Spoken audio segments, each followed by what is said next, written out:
Hey everybody, this is my health promotion on type 1 diabetes. Type 1 diabetes is an autoimmune dysfunction involving the destruction of beta cells which produce insulin. Combined genetic, immunologic, and possibly environmental factors are thought to contribute to beta cell destruction. Although the exact etiology of the disease is not fully understood, it's generally accepted that a genetic susceptibility is a common underlying factor in the development of type 1 diabetes. In this form of diabetes, specialized cells in the pancreas called beta cells stop producing insulin. Insulin controls how much glucose is passed from the blood into cells for conversion to energy.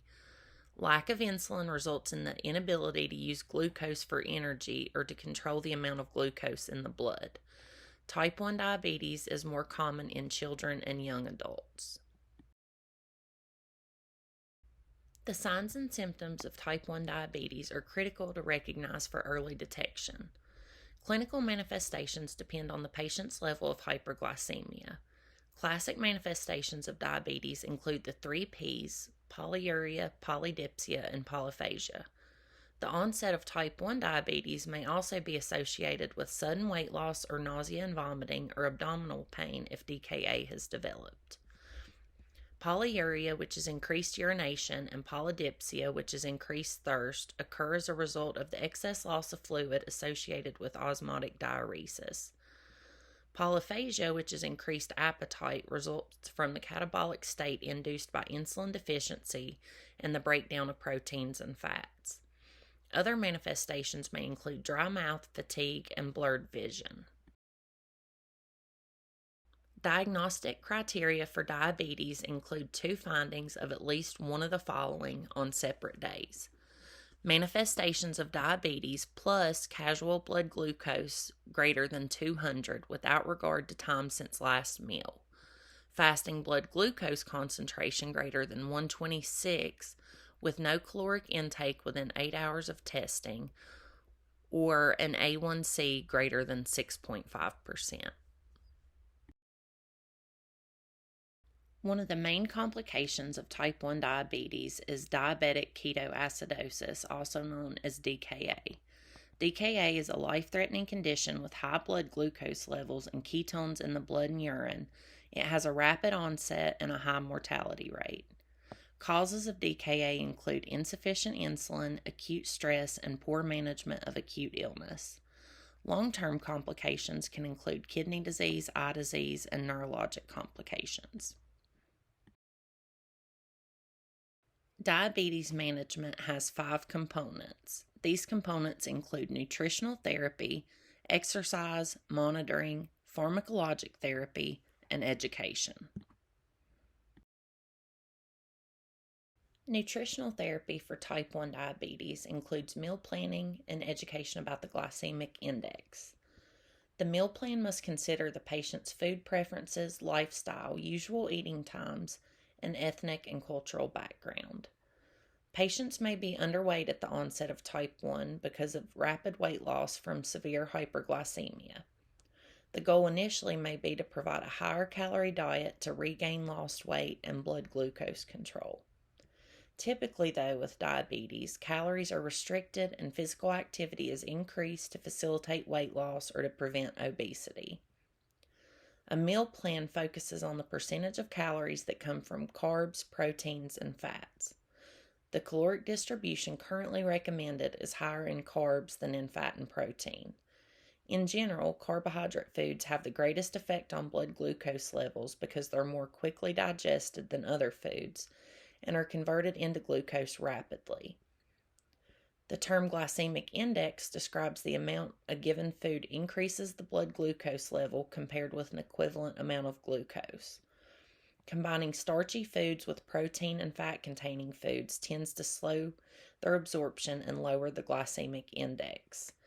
Whole fruits versus fruit juices also lowers the glycemic index.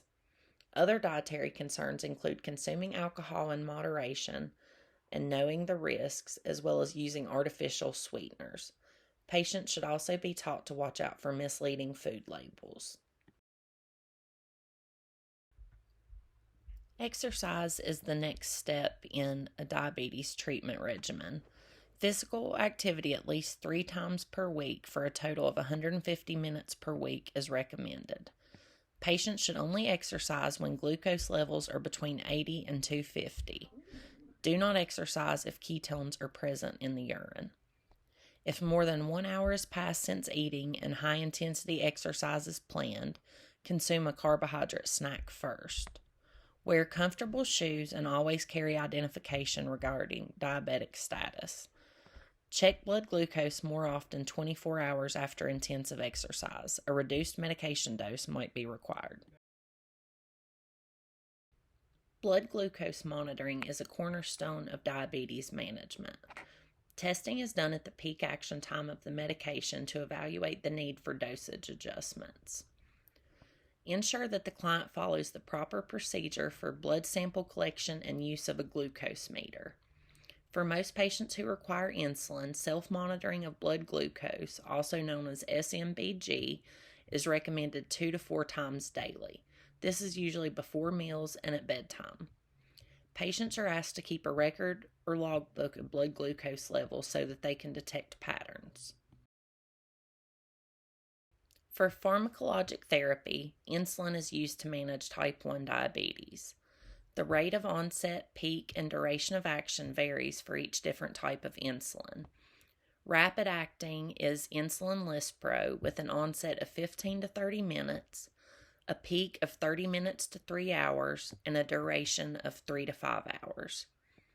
Short acting or regular insulin has an onset of 30 minutes to an hour, a peak at 1 to 5 hours, and a duration of 6 to 10 hours. Intermediate acting or NPH insulin has an onset of 1 to 2 hours, a peak at 4 to 14 hours, and a duration of 14 to 24 hours. Long-acting insulin or insulin glargine has an onset of 1 to 4 hours, has no peak, and a duration of 24 hours. For pathophysiology, you want to educate your type 1 diabetes patient with a basic definition of diabetes, the normal blood glucose ranges and target blood glucose levels, the effect of insulin and exercise, as well as basic treatment approaches. Treatment modalities include administration of insulin, meal planning, as well as monitoring. For recognition, treatment, and prevention of acute complications, you want to educate your clients on signs and symptoms of hypoglycemia and hyperglycemia. And other pragmatic information includes where to buy and store insulin, syringes, and glucose monitoring supplies, as well as when and how to contact the primary care provider. Nursing interventions for type 1 diabetes includes monitoring blood glucose levels and the factors that affect those levels, INOs and weights, skin integrity and healing status of wounds, sensory alterations and visual alterations, dietary practices and exercise patterns, as well as their self-monitoring skill proficiency. For nail care, you want to make a podiatrist referral, as well as teach your client to trim their toenails straight across with clippers and file the edges with an emery board or nail file. If clippers or scissors are contraindicated, file the nails straight across. You should educate your client on the need to rotate injection sites to prevent increased swelling of fat or loss of fat tissue within one anatomic site.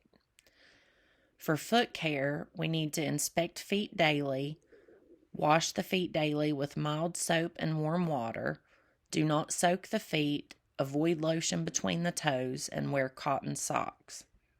As far as illness, the provider should be notified when ill. Blood glucose levels should be monitored every 2 to 4 hours. You should continue to take your insulin, test your urine for ketones, and be sure to get plenty of rest. For my NLN competency, I chose human flourishing. The objective of treatment for type 1 diabetes is to normalize insulin activity and blood glucose levels to reduce the development of complications. Human flourishing is exhibited when normal blood glucose levels are achieved without hypoglycemia and the patient maintains a high quality of life while adhering to the treatment plan and keeping the A1C at or below 6.5%.